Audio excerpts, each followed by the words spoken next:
Hello students, how are you? Good evening. आज हम मोल concept chapter start कर रहे हैं एटॉमिक स्ट्रक्चर के बाद। मोल कंसेप्ट में पहले तो लॉज ऑफ केमिकल कॉम्बिनेशंस होते हैं, ठीक है, that we will discuss later on. अभी हम पहले मोल के मीनिंग से चैप्टर को स्टार्ट कर रहे हैं। अलग अलग इसमें काफ़ी सारे सेक्शंस हैं, 8 to 10 सेक्शंस हैं, वो एक एक करके हम सारे डिस्कस करेंगे। तो पहले सबसे पहले ना मोल का मीनिंग समझने जा रहे हैं। अब मोल कंसेप्ट क्या चीज़ है, पहले उसको हम समझने की कोशिश करेंगे। मोल जो है ना वो केमिस्ट्री का एक फिगर है, राइट। जैसे आप मार्केट में जाते हो तो कभी भी मास कोई भी चीज़ लेते हो तो आप कहते हो लाइक 1 kg शुगर, ठीक है, like half A kg this one, 1/4 kg this one, 100 grams, 200 ग्राम, ऐसे बात करते हो। फिर नंबर की बात करते हो, डजन्स ऑफ बनानाज, है ना, 2 डजन्स ऑफ बनानाज, ऑरेंजेस, है ना। तो नंबर में या मास में बात करते हो। अब केमिस्ट्री में हमारा जो मोल है ये सभी केमिकल्स के लिए है। बेसिकली आपके पास क्या है, स्टार्टिंग में आपके पास एलिमेंट से हम स्टार्ट होते हैं, ठीक है। फिर एलिमेंट से आप समझ लो सारे केमिकल्स बने हैं। केमिकल्स कह लो या केमिकल फॉर्मूलेज कह लो, ठीक है। उसमें हमारे मॉलिक्यूल्स भी आ जाते हैं, कंपाउंड्स भी आ जाते हैं, सॉल्ट्स भी आ जाते हैं। मॉलिक्यूल्स का हो, कंपाउंड्स का हो, ठीक है, सॉल्ट्स का हो। तो जितने भी वो केमिकल्स हैं हमारे फर्दर वो डिवाइड भी हो जाते हैं। जैसे आपके एसिड्स हैं, ठीक है, बेसिस हैं, सॉल्ट्स हैं, रिड्यूसिंग एजेंट्स हैं, ऑक्सीडाइजिंग एजेंट्स हैं। तो इस तरह से हमारी केमिस्ट्री बनी हुई है। तो chemistry starts with the elements, ठीक है। Near about we have 118 elements. अब ये 118 एलिमेंट्स जो है ये हमारे मॉलिक्यूल्स को, कंपाउंड्स को, सॉल्ट्स को और जितने भी केमिकल्स अगर हम केमिस्ट्री वाइज डिवाइड करें तो हम उसको 5 मेन सेक्शंस में डिवाइड करते हैं: acids, bases, salts, oxidizing agents और रिड्यूसिंग एजेंट्स, राइट। अब हमने मोल को समझना है। मोल क्या करता है, इन केमिकल्स को सभी को, ठीक है। अब उस अगर मैं फिजिकल स्टेट वाइज डिवाइड करूं ऐसे, फिजिकल स्टेट वाइज, तो physical state wise substances solids हैं, राइट, लिक्विड्स हैं, गैसेस हैं, ऐसे, ठीक है। अब सॉलिड, लिक्विड, गैस तीनों को आप मास में तो कर ही सकते हो, तो इसका आप मास लेते हो, ऐसे मास, एक मास मेजरमेंट हम कर सकते हैं, राइट। जो जनरली हम इस तरह की बात करते हैं ग्राम्स। तो सॉलिड, लिक्विड या गैसेस के लिए एक मास मेजरमेंट्स होती है। लेकिन जो गैसेस हैं, अगर गैसेस की बात करें तो गैसेस के अंदर एक वॉल्यूम मेजरमेंट भी होती है, वॉल्यूम मेजरमेंट, राइट। अब जो गैस की मोल मेजरमेंट है, वैसे लिक्विड की भी हम वॉल्यूम मेजरमेंट करते हैं, लेकिन वो जो लिक्विड की वॉल्यूम मेजरमेंट है वो उसको हम बाद में जाकर के density is equal to mass per unit volume, volume से हम मास से रिलेट करते हैं फर्दर। मतलब आपके पास वॉल्यूम है तो वॉल्यूम को आप उसके मास में कन्वर्ट कर सकते हो into density into volume method से, ठीक है। जो मोल कंसेप्ट में गैसेस का मेजरमेंट है, गैसेस का वॉल्यूम मेजरमेंट है, वो डिफरेंट है compare to the liquid measurement. वो भी हम सब स्टार्ट कर रहे हैं। तो पहले तो आपको ऐसे समझना है, हमारे पास 118 एलिमेंट्स हैं। 118 एलिमेंट्स के सारे हमारे molecule, compound, salt, acid, bases, salts, oxidizing, reducing agent, formulae बने हुए हैं। वो उनकी फिजिकल स्टेट होती है solid, liquid, gases. Solid, liquid, gases है तो उसकी आप एक मास मेजरमेंट करते हो जनरल। फिर गैसेस की एक स्पेशली अलग तरह की वॉल्यूम मेजरमेंट है। लिक्विड की वॉल्यूम मेजरमेंट को आप उसको मास में कन्वर्ट कर सकते हो, mass is equal to density into volume. जैसे आपके पास मिथेनॉल है तो मिथेनॉल लिक्विड है, अब उसका 20 ml है तो उसका आपका डेंसिटी साथ में दिया जाएगा, तो वहां से आप उसके मास में जा सकते हो लिक्विड्स के लिए, ठीक है। सॉलिड का हम डायरेक्ट मास ले लेते हैं और लिक्विड का डायरेक्ट मास भी हो सकता है और वॉल्यूम से उसका मास भी हो सकता है। तो ऐसे फिर गैसेस में आपका एक अलग तरह का वॉल्यूम मेजरमेंट है। अब मोल क्या करता है, मोल एक मेजरमेंट है, आप समझ लो केमिस्ट्री का मेजरमेंट, ठीक है। वो मोल मेजरमेंट क्या करता है, ये इसमें हम जितने भी हमारे एलिमेंट्स हैं, कंपाउंड्स हैं, मॉलिक्यूल्स हैं, एसिड्स हैं, बेसिस हैं, सॉल्ट्स हैं, ठीक है, रिड्यूसिंग है एजेंट है, ऑक्सीडाइजिंग एजेंट्स है, सॉलिड, लिक्विड, गैस है, ठीक है। उसको हम 3 तरह से हम स्टडी करते हैं, एक मास के टर्म्स में, एक नंबर के टर्म्स में, एक वॉल्यूम ऑफ गैस के टर्म्स में, वॉल्यूम ऑफ गैस, ठीक है। वॉल्यूम ऑफ गैस स्पेशली अलग नंबर है, अलग चीज है। जब हम मास के अंदर मेजरमेंट करते हैं, जैसे अब ये देखो आप मास के अंदर मेजरमेंट हम कर रहे हैं, ठीक है। अब मास के अंदर मेजरमेंट कर रहे हो तो mass applicable for solid, liquid and gas, ठीक है। लिक्विड के लिए density is equal to mass per unit volume, ठीक है। से आप mass is equal to density into volume ले सकते हो। ऐसे गैसेस का भी जनरली तो आपको इनके डायरेक्ट मासेस होते हैं, राइट। फिर अगर लिक्विड का है तो आप अगर वॉल्यूम की टर्म में तो mass is equal to density into volume से भी कर सकते हो। इधर से हम इनको नंबर्स की फॉर्म में करते हैं। नंबर्स की फॉर्म में इसका एक इंपॉर्टेंट नंबर होता है जिसको हम एवोगैड्रोस नंबर कहते हैं। एवोगैड्रोस नंबर क्या होता है, इसको एक तो n नॉट से रिप्रेजेंट किया जाता है जिसकी एग्जैक्ट वैल्यू होती है 6.022 10⁻23। राउंड फिगर आप इसको 6 × 10⁻23 भी यूज कर सकते हैं, ठीक है। ऐसे हमारा वॉल्यूम ऑफ गैस होता है जिसको अभी हम डिटेल में खोलेंगे। आपके पास कोई भी गैस है, जैसे ऑक्सीजन गैस है, ठीक है, नाइट्रोजन गैस है, मान लो ओजोन गैस है, ठीक है, आपके पास SO2 गैस है, आपके पास CO2 गैस है, ऐसे कोई भी गैस हो, ठीक है। हर गैस का 22.4 लीटर, कोई भी गैस आपके 20.4 लीटर एट एसटीपी कंडीशंस, जिसको हम बोलते हैं standard temperature pressure conditions, standard temperature and pressure conditions. अगर हम 22.4 लीटर लेते हैं स्टैंडर्ड टेम्परेचर प्रेशर के ऊपर, ठीक है, स्टैंडर्ड टेम्परेचर 0 डिग्री सेल्सियस, जिसको हम 273 केल्विन भी कह देते हैं। प्रेशर जो होता है वो 1 एटमॉस्फेयर या 1 बार हम लेते हैं ऐसे। तो 1 एटमॉस्फेयर 0 डिग्री सेल्सियस पे अगर आप 22.4 लीटर किसी भी गैस का लेते हो तो वो उसका 1 मोल कहलाता है। जैसे ये अभी हम 1 मोल के लिए देख रहे हैं, जैसे 1 मोल, जिसको भी हम डिटेल में डिस्कस करेंगे। तो मोल को हम एलिमेंट्स के लिए या मॉलिक्यूल कंपाउंड्स के लिए कह सकते हो, सॉल्ट्स के लिए एसिड बेसिस, फिर उसको डिवाइड कर देते हैं, ठीक है। तो उसको मास के टर्म्स में स्टडी करते हैं या उसको हम नंबर की टर्म्स में स्टडी करते हैं। नंबर के लिए हमारा एक इंपॉर्टेंट नंबर एवोगैड्रोस नंबर है, जो कहां से आया उसका एक एक्सपेरिमेंट भी है, वो बाद में हम लेटर ऑन लेंगे। इसी तरह से हमारा वॉल्यूम ऑफ गैस है जिसको हम 22.4 लीटर फिगर से देखते हैं। अब इस चीज को हम डिटेल में स्टडी करने जा रहे हैं। हम एक एक करके स्टार्ट करेंगे कैसे हम स्टेप बाय स्टेप मोल को आगे बढ़ाते हैं। सबसे पहले मोल को हम मास के टर्म्स में पढ़ना सीखेंगे, ठीक है। तो अब वो मास के टर्म्स में हमारा क्या है वो आप देखो एक बार।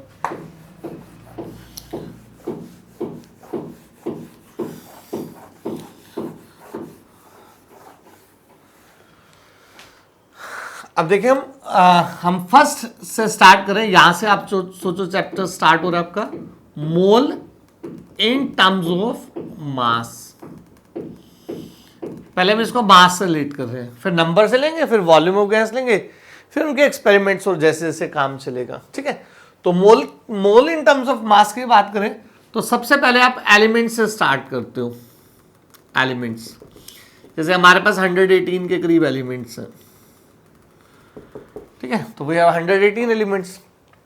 अब उसमें से मासेस की हमें कुछ इंपॉर्टेंट एलिमेंट्स की ज्यादा जरूरत पड़ती है। जितने भी आपके मॉलिक्यूल फॉर्मूलेज हैं तो 118 एलिमेंट्स का आपको जरूरत नहीं पड़ता, 30-40 एलिमेंट्स का ज्यादा जरूरत पड़ता है। फिर जिसका भी एलिमेंट का मास हो वो हमें गिवन होता है हमेशा। 1 to 20 का मस्ट होता है याद करना, फिर 21 से 30 में कुछ के याद होने चाहिए, फिर कुछ फेमस एलिमेंट्स के याद होने चाहिए, जैसे ब्रोमीन है, आयोडीन है, ठीक है, या मरकरी मेटल है, या और कोई ऐसे बेरियम वगैरह है। तो कुछ फेमस एलिमेंट्स होते हैं जिनका हमें ज्यादा जरूरत पड़ता है, ठीक है। एक तो आपको पहले 1 to 30 एलिमेंट्स का, जैसे स्टार्ट हम इसको एलिमेंट से करते हैं। एलिमेंट्स ब्रैकेट में आप एटम्स रीड कर सकते हो ऐसे, ठीक है, जैसे 1 2 3,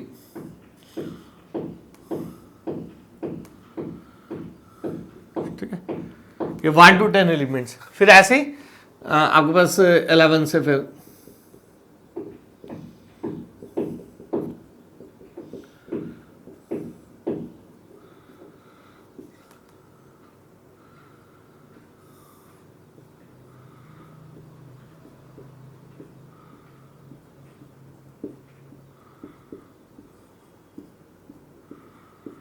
ये आपके 1 to 30 एलिमेंट्स हमने देखने हैं, ठीक है। जैसे आप 1 to 30 एलिमेंट्स पहले भी थोड़े से अवेयर कर चुके हैं हम। तो जैसे फर्स्ट एलिमेंट हमारा ये होता है hydrogen, second is like helium, then lithium, beryllium, boron, carbon, nitrogen, oxygen, fluorine, neon, ये हमारे 1 to 10 एलिमेंट्स होते हैं. You are well aware with these elements, hydrogen, helium, lithium, beryllium, boron, carbon, nitrogen, oxygen, fluorine and neon. ठीक है. Then आपके पास 11 से 20 होते हैं, ये sodium, magnesium, aluminium, silicon, phosphorus, sulphur, chlorine. ठीक है. Then argon, potassium, calcium. Right. फिर इस तरह से आपसे 21 to 30 होते हैं, scandium, titanium, vanadium, chromium, manganese, iron, cobalt, निकल, राइट, कॉपर, जिंक. इस तरह के हमारे एलिमेंट्स हैं ये. Scandium, titanium, vanadium, chromium, manganese, iron, cobalt, निकल, कॉपर, जिंक. ये इनके एटॉमिक नंबर्स हैं. एक तो आप वैसे भी ध्यान रख लेना, जो एटॉमिक नंबर होता है, इधर साइड बाय साइड आपको छोटे छोटे टिप्स ध्यान रखने हैं. जो आपका एटॉमिक नंबर होता है किसी भी एलिमेंट का, वो न्यूट्रल अगर एटम है तो, न्यूट्रल है तो, ठीक है, तो उसमें एटॉमिक नंबर जो है, जिसको हम Z से भी रिप्रेजेंट करते हैं, मास नंबर को हम A से रिप्रेजेंट करते हैं. ठीक है, जो हम पहले एटॉमिक स्ट्रक्चर में कर भी चुके हैं. तो atomic number is equal to number of protons, right, is equal to number of electrons. क्योंकि ये आपको मोल कंसेप्ट में धीरे धीरे आगे जाकर क्वेश्चंस में जरूरत भी पड़ेगा. तो लाइक अगर आपके पास कार्बन है मान लो, तो कार्बन मैंने ऐसे लिखा 12 और 6 लिख दिया. ऐसे इसका मैं आइसोटोप भी रिप्रेजेंट कर रहा हूं, कार्बन 6 और यहां 14 ले लिया. इस तरह से आपके पास कोई भी एलिमेंट रिप्रेजेंटेड हो सकता है. ठीक है. जो ये है हमारे पास उसका एटॉमिक नंबर है, जिसको हम Z बोलते हैं. ये इसका मास नंबर है, जिसको A से रीड किया जाता है. राइट. अगर इसमें आप देखो, number of protons is equal to 6 है, number of electrons is equal to 6 है, number of neutrons is equal to आपके पास 6 है, which is equal to 12 minus 6, जिसको हम A माइनस Z से रीड करते हैं. राइट.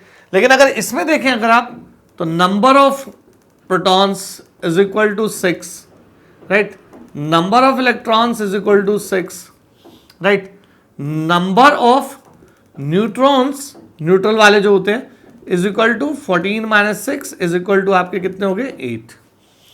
ठीक है. तो एटम्स में एक आपको side by side counting electron, proton, neutrons की देखनी होती है सिंगल एटम में. फिर इसी से मॉलिक्यूल बनेंगे तो हम एटम्स का सम अप करते जाएंगे, इलेक्ट्रॉन, प्रोटॉन, न्यूट्रॉन्स का. तो वो आपको थोड़ा सा आगे तक के लिए ध्यान रखना होता है. जैसे फॉर एग्जाम्पल, अभी जैसे हमने कार्बन किया, इसी तरह से आप आयंस के बारे में ऐसे ध्यान रख लेते हो, आयंस के बारे में. ठीक है. अब मान लो आपके पास सोडियम आयन है Na+, ठीक है, ऐसे ही आपके पास नाइट्राइड आयन है. ये 2 एग्जाम्पल ले रहा हूं मैं, एक एटाइन ले लिया, एक एनाइन ले लिया आपके पास. आप एक आधा और भी एग्जाम्पल ले सकते हो. मान लो आपके पास कैल्शियम आयन है ऐसे, मान लो आपके पास क्लोराइड आयन है ऐसे. राइट. अब इसके अंदर एटॉमिक नंबर आप रिप्रेजेंट करते हो, तो जैसे इसका एटॉमिक नंबर 20 है, इसका एटॉमिक नंबर 11 है, इसका 7 है, इसका 17 है. राइट.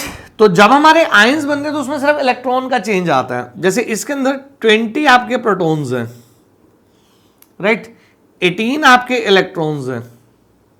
ठीक है. अभी न्यूट्रॉन की मैं बात नहीं कर रहा, अगर 40 रिप्रेजेंटेड है तो डिफरेंस से ले सकते हो. इसके अंदर 11 प्रोटॉन्स हैं. आयंस में ज्यादातर हमें इलेक्ट्रॉन्स और प्रोटॉन्स का ज्यादा जरूरत पड़ता है. इसमें 10 इलेक्ट्रॉन्स है, एक निकाल दिया हमने, इसमें से 2 निकाल दिए, इसमें से 1 निकाल दिया. कैटायन मतलब रिमूवल ऑफ इलेक्ट्रॉन, एनायन मतलब एडिशन ऑफ इलेक्ट्रॉन. जैसे ये 7 + 3 हो जाएगा आपके पास, तो 10 इलेक्ट्रॉन है इसमें. प्रोटॉन कितने हैं? 7 प्रोटॉन्स है इसमें. आप देखो तो आप 17 आपके प्रोटॉन्स हैं और आपके पास 18 क्या है? इलेक्ट्रॉन्स हैं. एक हमने ऐड कर दिया. तो कैटायन है तो आप डिलीट कर देते हो उतने इलेक्ट्रॉन जितना चार्ज है उसका, equivalent to charge on the cation. Anion है तो उतना इलेक्ट्रॉन आप ऐड कर देते हो. तो ये आप स्टार्टिंग से थोड़ा सा उनके अंदर इलेक्ट्रॉन, प्रोटॉन, न्यूट्रॉन को भी देख लेना. एक और मॉलिक्यूल का अच्छा एग्जांपल ले सकते हैं, जैसे CO2 का हमारे पास एग्जांपल है, क्योंकि ये हमें आगे मोल कंसेप्ट के न्यूमेरिकल्स में जरूरत पड़ेगा सारा. अब CO2 अगर मॉलिक्यूल है तो इसको आप ऐसे स्प्लिट कर सकते हैं. जैसे इसमें आपके पास C है, ठीक है, C और OO है, ऐसे आप ऐसे स्प्लिट कर सकते हो. किसी भी मॉलिक्यूल का ऐसे एटम में स्प्लिट कर लो. ठीक है. अब जैसे बाय डिफॉल्ट जब तक आपको गिवन नहीं है, ये हमारे नॉर्मल आइसोटोप होते हैं. जैसे ये 614 है, राइट, ये आपका 816 है, 816 है ऐसे, राइट. तो ऑक्सीजन जो होता है वो 8 और 16 होता है, कार्बन 6 और 12 नॉर्मल. अगर वो 14 लिखा हुआ तो वहाँ 14 लिख जाएगा। अब इसके अंदर अगर आपको CO2 मॉलिक्यूल के अंदर अगर आपको इलेक्ट्रॉन प्रोटॉन न्यूट्रॉन देखने हैं मॉलिक्यूल के अंदर, तो जैसे इसका proton is equal two electron है, क्योंकि ये भी न्यूट्रल है, तो आप ऐसे ऐड कर दोगे 6 + 8 + 8, जो एटॉमिक स्ट्रक्चर में हम आइसो इलेक्ट्रॉनिक स्पीशीज के लिए करते भी थे, ठीक है। तो जैसे इसके पास 22 इलेक्ट्रॉन्स हैं, राइट। अगर आप डिफरेंस करो तो 22 इसके पास प्रोटॉन्स है, ठीक है।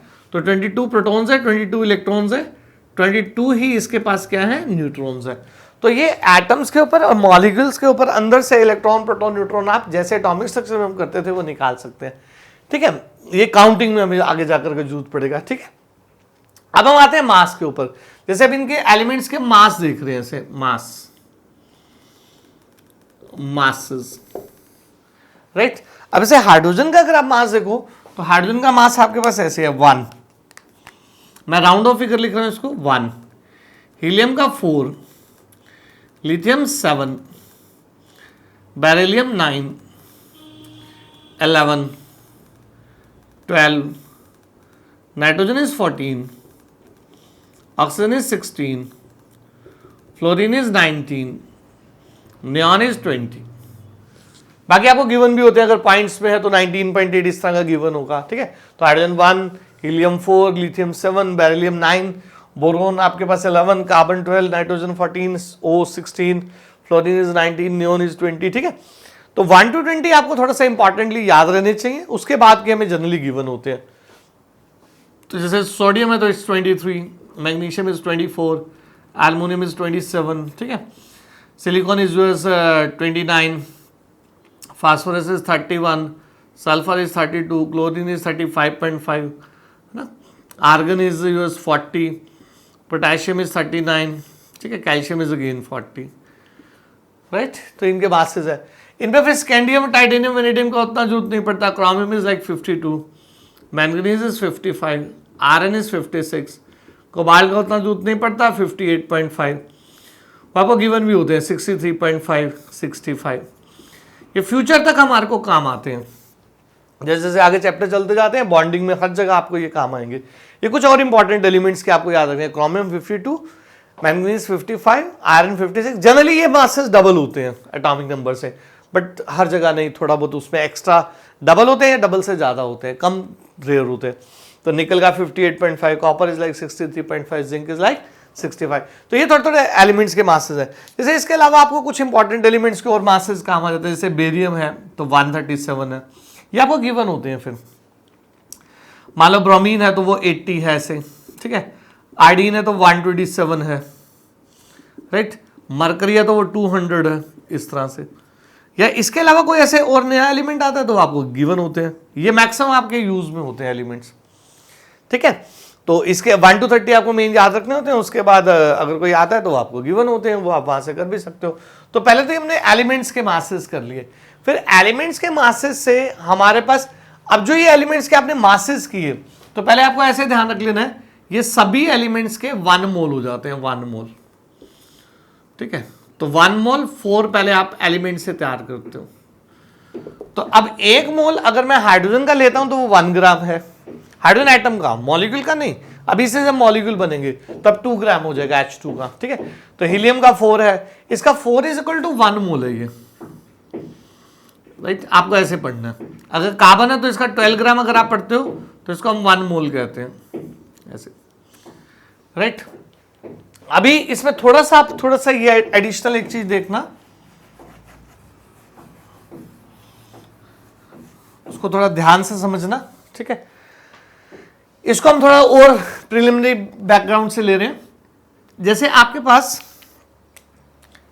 अभी 1 मोल को हम डिफाइन करने की जरूरत ले रहे हैं, तो बैकग्राउंड में आपके पास जैसे हम कार्बन को स्टार्ट करते हैं तो इसके एक एटम का अगर हम मास करें, एक एटम का, तो इसको 12 mu देते हैं। थोड़ा सा इसका बिगनर लेवल दे रहा हूं मैं, ठीक है। और अगर आप हाइड्रोजन एटम का लेते हो, हाइड्रोजन एटम, ये कार्बन एटम है, तो इसको हम ऐसे लिखते हैं 1 AMU। 1 AMU is atomic mass unit. थोड़ा सा आपने इसके बारे में सुना भी होता है, एटॉमिक मास यूनिट, ठीक है। तो अगर आपके पास सिंगल एटम है तो इसको आपने अच्छे से ध्यान रखना है, इसको 1 AMU या शॉर्ट में म्यू भी रीड कर लेते हैं, like 1 mu is like 12 mu short में, ठीक है। तो इसके पास 12 यूनिट्स ऑफ मास है। जैसे इसको अगर इनको आपस में कंपेयर भी किया था, स्टार्टिंग में हाइड्रोजन को रेफरेंस स्केल लिया था, इसको ये जो हमारे एटॉमिक मासेस होते हैं, एटॉमिक मासेस, ये एग्जैक्ट मासेस नहीं होते, ये रेफरेंस मासेस होते हैं, रेफरेंस मासेस, ठीक है। मतलब इनको कंपेयर करके लिया गया है। इधर से एक साथ साथ चीज ध्यान रखना, एटॉमिक मास में और मास नंबर में भी फर्क होता है। जैसे मास नंबर है, जैसे एटॉमिक मास तो है, ये मीन मास ऑफ आइसोटॉप से आता है, जिसको अभी हम आगे डिस्कस करेंगे। ये किससे आता है? मीन मास ऑफ आइसोटॉप से आता है। जैसे एक आपके पास एलिमेंट होता है, आपने ऐसे सुना भी होता है, क्लोरीन 35 है आपके पास, क्लोरीन आपके पास 37 है ना, 17 है ऐसे, राइट। तो फिर हम ऐसे बोलते हैं जो 35 है इनका रिलेटिव आपको अबंडेंस दिया जाता है। जैसे इसका अबंडेंस मान लो आपके पास ऐसे है 25%, 75% होता है इसका, राइट, इसका 25% होता है, ठीक है। तो आप ऐसे करते हो 35 इंटू, इसको आप 3/4 भी कह सकते हो, इसको 1/4 भी कह सकते हो। तो 35 का 3/4 ले लेते हो प्लस 37 का 1/4 ले लेते हो। तो जैसे अब इसका मास ले, मीन मास तो 35.5 AMU होता है। तो ये क्लोरीन एटम का है, जैसे यहाँ पर है क्लोरीन एटम, ठीक है। तो इसका 35.5 AMU है आपके पास, ठीक है। तो ये 35.5 क्यों आया? This is due to isotope. जैसे इसका एक क्वेश्चन भी होता है, तो आपने ऐसे ध्यान रखना है। तो 35.5 क्यों आया? This is due to isotopes, right.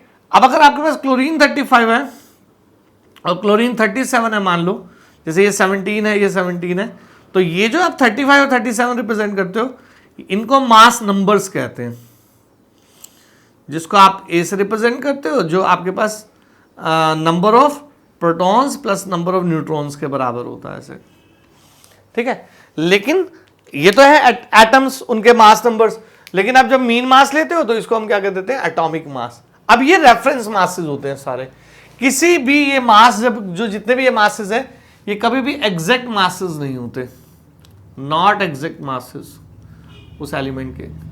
They are the mean masses, they come from isotopes. ये हमेशा किससे आते हैं? आइसोटॉप से आते हैं, लाइक दिस वन, ठीक है। तो कभी भी ये ऐसे 1 नहीं है एग्जैक्ट, तो 1.002 1 ऐसे होता है, 19.893 ऐसे, लेकिन हम थोड़ा सा राउंड ऑफ फिगर उसको पढ़ लेते हैं, ठीक है। तो एक तो ये चीज आपको ध्यान रखनी है। फिर जैसे हाइड्रोजन एटम का हमने लिखा, तो 1 का आपके पास ऐसे 1 AMU है, कार्बन एटम का आपके पास कितना है? 12 म्यू, ठीक है। ये सिंगल एटम के लिए आपके पास। अच्छा, फिर इस चीज का एक और थोड़ा सा, जैसे इसको बेसिक में ध्यान रखना है आपको। जैसे आपका जो स्टैंडर्ड ऑफ रेफरेंस था ना मासेस का, शुरू में हाइड्रोजन एटम था, लेकिन ये बहुत ही स्मॉल एटम था, तो इसके रिलेट में बाकी एलिमेंट्स को, खास करके हैवी एलिमेंट्स को स्टडी करना थोड़ा डिफिकल्ट हो जाता था, वहां पर इनएक्यूरेसीज भी आती थी।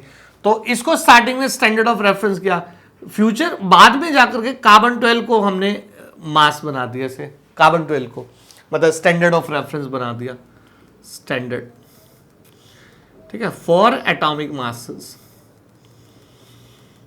राइट। तो हाइड्रोजन के टाइम में जो कार्बन है ये इंटू 12 टाइम्स है, इससे इंटू कितना है? 12 टाइम्स, मतलब 12 टाइम्स हैवियर है।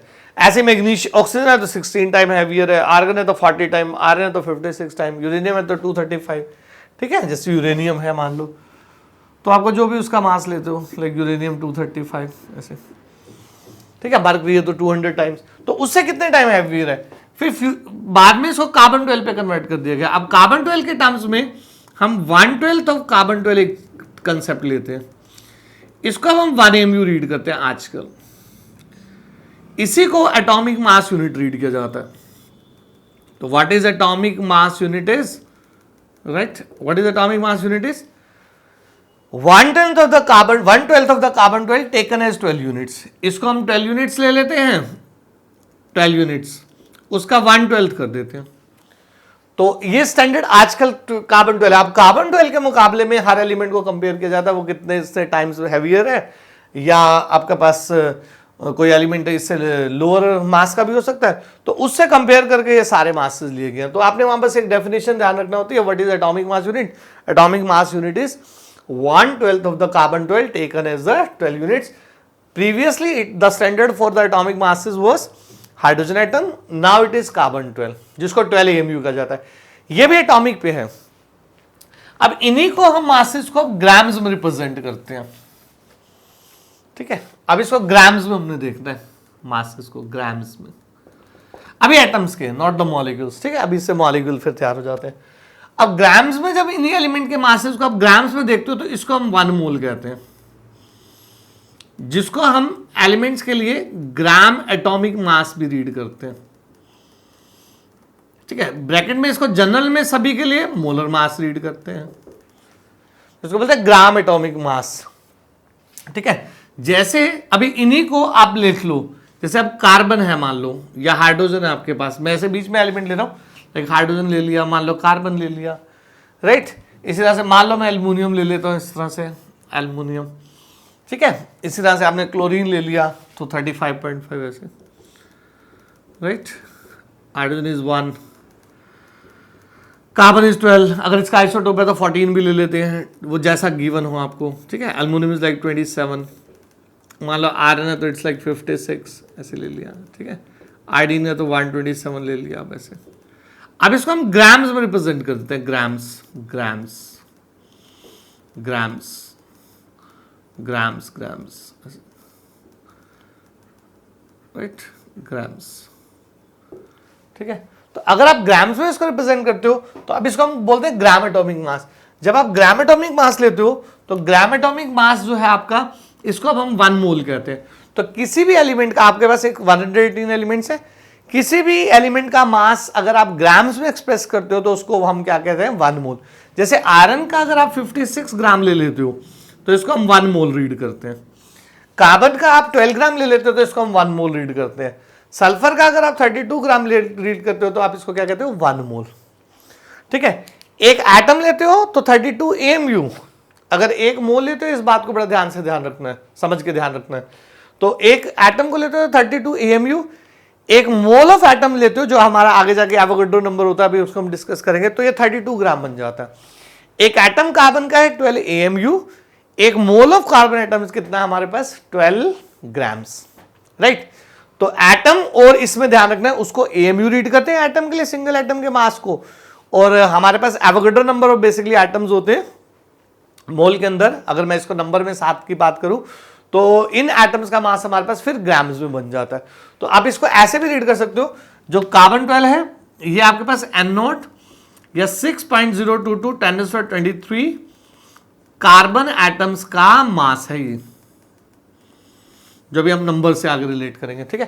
तो एलिमेंट्स के लिए आप नंबर में 7 भी रीड कर सकते हो, तो मोल इन टर्म्स ऑफ मास, साथ में थोड़ा सा नंबर का हल्का सा आइडिया कि यही 12 ग्राम से हमारे Avogadro number of carbon atoms है। तो हर एक में ऐसे ही है। आयरन का 56 ग्राम है तो 56 तो एक एटम है, लेकिन अगर आप एवोगाड्रो नंबर ऑफ एटम्स ले लेते हो इसके 6.022 10⁻23 एटम्स, राइट, जो भी आगे जाके हम कहेंगे, इसको हम 1 मोल ऑफ आयरन कहते हैं एलिमेंट्स के लिए।